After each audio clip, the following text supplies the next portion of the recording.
এই যে বন্ধুরা শুনছো, নতুন নতুন রোমান্টিক ভালোবাসার গল্প পেতে ও শুনতে চাইলে আমাদের গল্পের ভান্ডার 2.0 চ্যানেলটি সাবস্ক্রাইব করে বেল বাটনটি অন করে দিও। লাইক কমেন্ট করতে মোটেই ভুলবে না কিন্তু। ধন্যবাদ সবাইকে। সুপ্রিয় ভিউয়ার, আসসালামু আলাইকুম। আবারও হাজির হলাম আপনাদের সামনে দুষ্টু মিষ্টি একটা প্রেমের গল্প নিয়ে। গল্পটা শুরু করার আগেই আপনাদের ছোট্ট একটা রিকোয়েস্ট করতে চাই, আপনারা ধৈর্য সহকারে আমাদের সম্পূর্ণ গল্পটি শুনবেন এবং তারপর আপনাদের মূল্যবান মতামত প্রকাশ করবেন। আপনাদের ছোট্ট একটি কমেন্ট আমাদের চলার পথের অনুপ্রেরণা। তো ভিউয়ার্স, চলুন কথা না বাড়িয়ে গল্পটা শুরু করা যাক। আজকের গল্পের মূল টপিক, রাগী টিচার যখন রোমান্টিক হাসবেন্ড। আম্মু, আমাকে খেতে দাও তাড়াতাড়ি, আজ কলেজে নতুন টিচার আসবে। শুনেছি টিচারটা নাকি খুব রাগী, এক সেকেন্ড দেরি হলে ক্লাসরুমে প্রবেশ করতে দেয় না। সিঁড়ি দিয়ে নিয়ে নামতে নামতে কথাগুলো বলল আফরিন আয়াত শখ। তখনই শখের আম্মু বলে উঠল, কেন রে, আরও একটু ঘুমাবি তাহলে তাড়াতাড়ি কলেজে যেতে পারবি। আমি বুঝি না তুই এত ঘুমাস কি করে, ঘুম পাগলি মেয়ে একটা। এখন তুই খাবি কখন আর কলেজ পৌঁছাবি কখন বলতো। আম্মু, তুমি আমাকে টিফিন দিয়ে দাও, আমি ব্রেক টাইমে খেয়ে নেব। বলেই শখ তাড়াতাড়ি করে চলে যেতে লাগলো।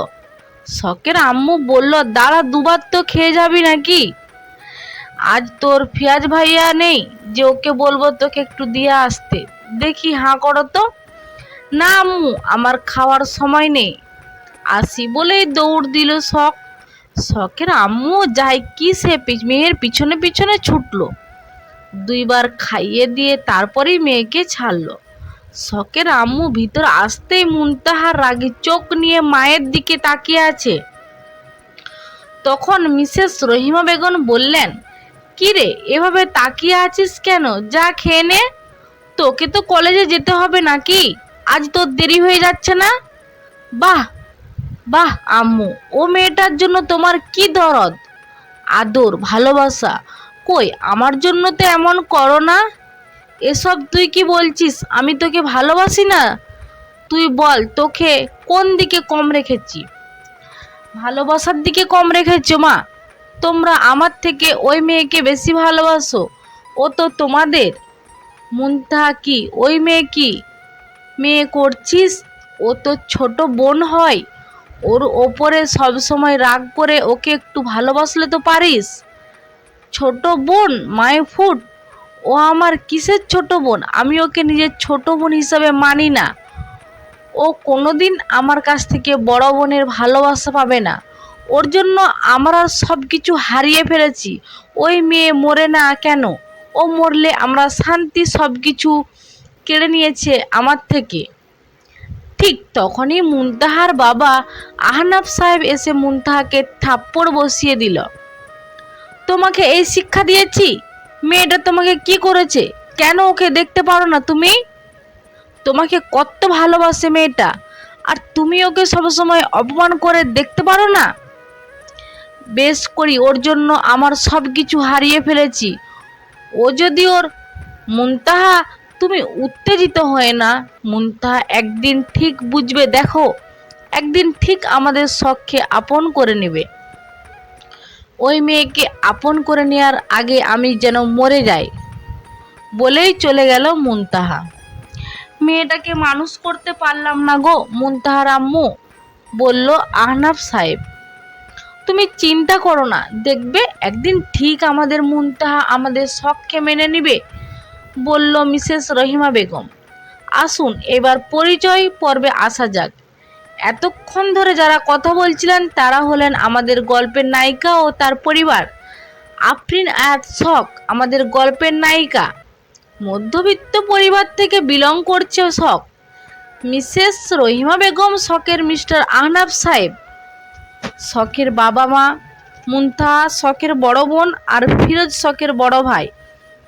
শখ এবার ইন্টার সেকেন্ড ইয়ারে পড়াশুনো করছে, দেখতে মাশাআল্লাহ, দেখলে যে কেউ প্রেমে পড়ে যাবে। আসুন গল্পে ফিরা যাক। ট্রাফিক জ্যামে আটকে পড়েছে শখ। বেশ বিরক্ত লাগছে শখের। দূর, আজকে জ্যামে আটকে পড়তে হলো। এদিকে ক্লাসের সময় হয়ে আসছে, নতুন টিচার আসবে। যদি সঠিক সময়ে কলেজে পৌঁছাতে না পারি, আমাকে ক্লাসে প্রবেশ করতে দিবে না। ভয় লাগছে, নতুন টিচারের ক্লাসের প্রথম দিন লেট করব।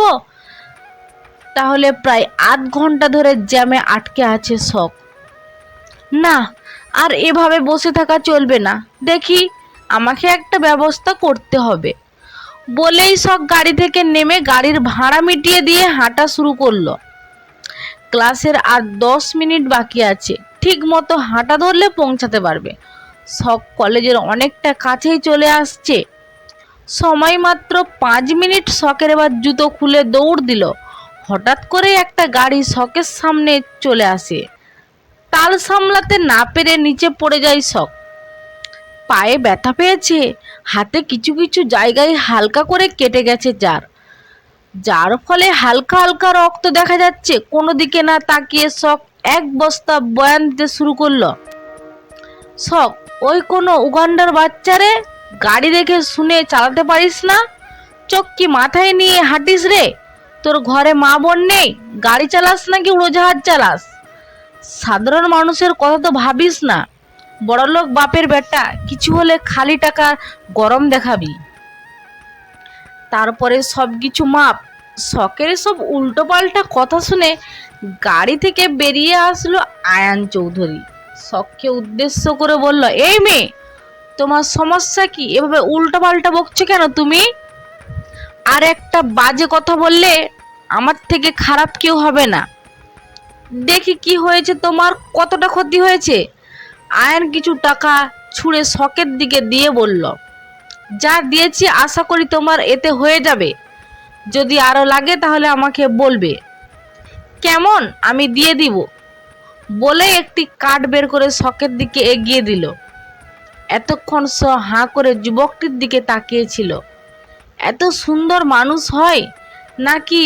আবার বেশ লম্বা যুবকটি, ফর্সা শরীরে কালো রংটা যেন আরো আকর্ষণীয় করে তুলছে। এতক্ষণ শখ ভালো করে যুবকটি পর্যবেক্ষণ করলেও টাকার গরম দেখানোর কারণে বেশ রেগে গেল শখ বলল, নিজেকে মনে করেন আপনি দয়া দেখাচ্ছেন? আমাকে আপনার টাকা আপনি রাখুন, আপনার কোনো কাজে লাগবে। এই জন্য আমি বড় লোকদের দেখতে পারি না, ছোট লোক কথাকার। আয়ান বলল, থাপিয়ে তোমার সব দাঁতগুলো ফেলে দেবো জানো। এতটুকু মেয়ে এত পাকা পাকা কথা বলো কেন তুই? কলেজে পড়, এখন ব্যবহার শিখলি না? শখ বলল, এখন আপনার থেকে ব্যবহার শিখতে হবে? আমার আসছে, একে তো অন্যায় করেছেন, তার উপর বড় বড় কথা বলছেন। আমি আপনার খাই না পড়ি না, আপনার কথা আমাকে শুনতে হবে? মুহূর্তেই আয়নের চোখ লাল টকটকে হয়ে গেল। রাগে কিন্তু কিছু বলল না। আজ আমার একটা কাজ আছে, দেরি হয়ে যাচ্ছে। তা না হলে আজ তোমাকে দেখে নিতাম। তোমাকে তো আমি পরে দেখে নিব।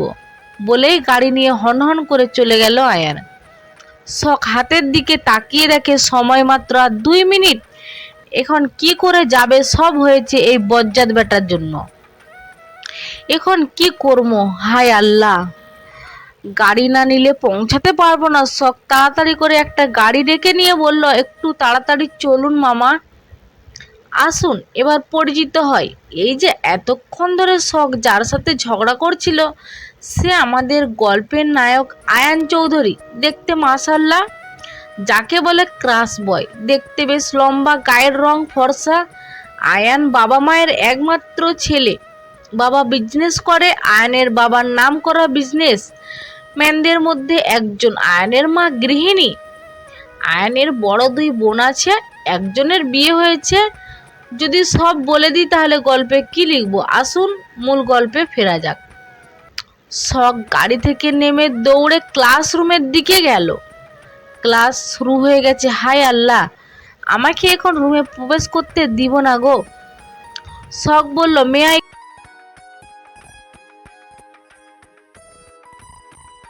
ক্লাসে ঢুকে বলল, may I come in sir? No, are already late. Sorry sir, আর হবে না। আসলে আজ রাস্তায় অনেক জ্যাম ছিল, যার কারণে দেরি হয়ে গেল। কাল থেকে আর লেট হবে না। আয়ান এবার পিছন ঘুরে শখকে দেখেই মাথা যেন আগুন লেগে গেল। শখ, আপনি? তুমি এখানে? আজব, আমাদের কলেজে আমি আসবো না, তাহলে আপনি আসবেন? আচ্ছা, খারাপ লোক তো আপনি, আমাকে ফলো করতে করতে এখানে চলে আসছেন। লজ্জা করে না আপনার? আমাকে তো সেই বড় বড় জ্ঞান দিলেন, এখন আপনি করলেন? শখ রে, আজ তুই গেলি, আয়েশা মনে মনে বলল। আয়ন আর নিজেকে দমিয়ে রাখতে পারল না, রেগে শখকে ধমক দিয়ে ভয়ে শখ শেষ। এক্ষুনি আমার ক্লাস থেকে বেরিয়ে যাও, এমনিতে দেরি করে আসছো, আবার উল্টো পাল্টা কথা বলছো, তোমাকে আমি 1 সেকেন্ড আর ক্লাসরুমে দেখতে চাই না। শখ এবার ভয় পেয়ে যায়। সরি স্যার, আর হবে না, ভুল হয়ে গেছে, এবারের মতো মাফ করে দিন স্যার, আমি বুঝতে পারি নাই, আমি এক কথা বারবার বলা পছন্দ করি না, গেট আউট। এমনিতেই ক্লাসে অনেকটা সময় তুমি নষ্ট করে দিয়েছো।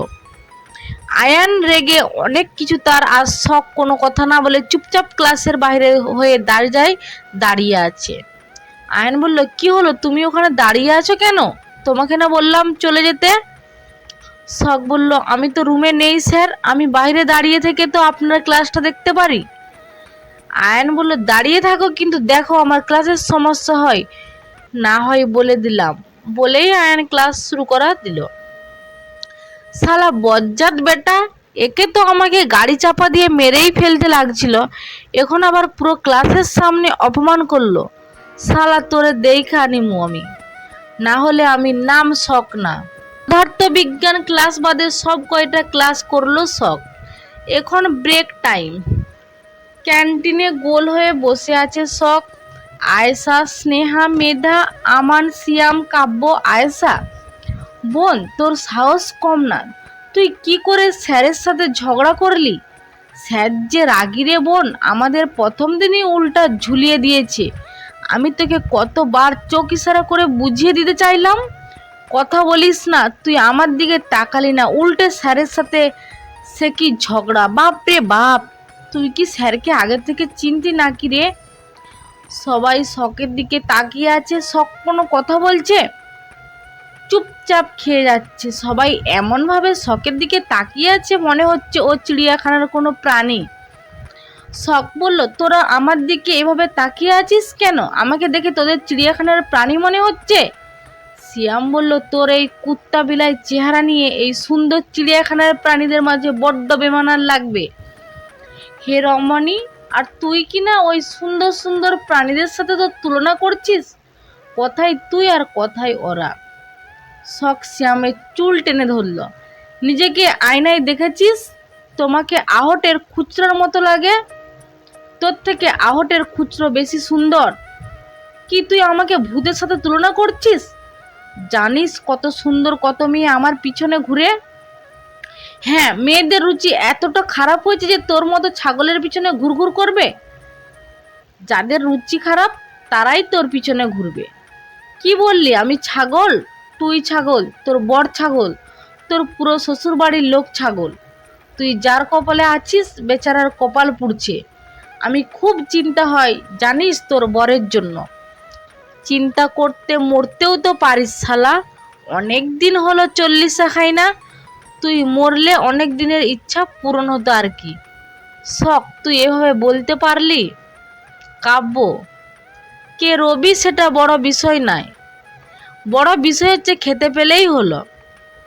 আয়েশা, শালা ছুঁচা কোথাকার লজ্জা করে না অন্যের টাকার খাবার খেতে চাস? পারলে নিজের কামাই করে খা, আর যদি কামাই করতে না পারিস তাহলে তুই নিজেই মরে যা, আর নিজের 40 আর নিজেই খা। আয়েশার কথা শুনে সবাই হো হো করে হেসে উঠল। কাব্য বলল, আমি যদি মরেও যাই না কেন, আমার আব্বু আম্মুরে কমু তো করে যেন মনের ভুলেও দাওয়াত না দেয়। স্নেহা বলল, তুই ভাবলি কি করে যে আমরা দাওয়াতের জন্য অপেক্ষা করব? বিনা দাওয়াতেই চলে যাওয়ার লোক আমরা। কি বলিস সবাই? একটু ভাব নিয়ে বলল। সবাই সম্মতি জানালো স্নেহার কথায়। আমান বলল, তোরা থামবি, এসব কথা বাদ দিয়ে আসল কথায় আসা যাক। মেধা বলল, কি রে আসল কথা কি? আয়েশা বলল, শখ স্যারকে চিনে কি করে এটা? এখনো বলে নাই, আগে ওর থেকে সবটা শুনবো। তারপরে সব কথা বলেই সবাই শখকে চেপে ধরল। তখন শখ মাথায় শয়তানি বুদ্ধি এনে বলল, আমি তোদের সবটা বলতে পারি, কিন্তু আমার একটা শর্ত আছে। সবাই একসাথে বলে উঠল, কি শর্ত? তোদের সবাইকে একটা সাহায্য করতে হবে। কাব্য বলল, এটা কোনো বিষয় হলো নাকি, বল কি করতে হবে। আমান বলল, তুই সাহায্য চাইবি আর আমরা করব না, তা কখনো হয়? শখ বলল, আরে শালা আমার কথা শোন আগে। আমান বলল, তুই আমার কোন বোনকে বিয়ে করেছিস, সারাদিন সালা সালা করিস? শখ বলল, তুই চুপ করবি নাকি তোর ঘাড় মটকে দিব আমি। সিয়াম বলল, রাক্ষসী মেয়ে একটা, তোকে আবার বিশ্বাস নেই, দিতেও পারিস, এই সবাই ওর থেকে দূরে সরে যা। শখ বলল, সিয়ামের বাচ্চা আজ তোকে খাইছি। সিয়াম, আমার কোনো বাচ্চা নেই, তাই তুই খেতেও পারবি না। শখ রাগী চোখ নিয়ে সিয়ামের দিকে তাকালো। সিয়াম বলল, আমি তো মজা করছিলাম বাবু, তুই রাগ করছিস কেন? শখ বলল, আমাকে দেখে তোর বাচ্চা মনে হয় যে বাবু ডাকছিস তুই? অনেকটাই রেগে বলল শখ। সিয়াম, না, তোকে তো আমার রাস্তার টোকাই মনে হয়। সিয়াম বাঁচতে চাইলে পালা, সবাই মিলে দিল দৌড়। শখ কম যায় কিসে, জুতা হাতে নিয়ে ওদের পিছনের থেকে তাড়া করতে লাগলো। এক সময় এসে আয়েশা বলল, থাম বোন, আর পারছি না। শখ বলল, থামতে পারি না, আর বল তোরা সবাই আমাকে সাহায্য করবি। সিয়াম বলল, করবো, এবার তো বল কি করতে হবে। টোকায় না মানে শখ। তারপর শখ ওদের সবটা বুঝিয়ে দিল। শখের কথা শুনে সবাই একসাথে বলে উঠলো, অসম্ভব। শখ, তার মানে তোরা আমাকে সাহায্য করবি না, তাই তো? আমান বলল, কিন্তু তোকে তো স্যার করেছেটা কি যে তুই স্যারের সাথে এমন করবি? তারপরে শখ সকালের সব ঘটনা সবাইকে খুলে বলল। সবাই তো অবাক হয়ে গেছে শখের কথা শুনে। শেষ কিনা স্যারকেও ছাড় দিল না শখ। আমি শিওর ঝগড়া করার জন্য যদি কোনো অ্যাওয়ার্ড থাকতো তাহলে সেটা তুই পেতি রে শখ, বলল সিয়াম।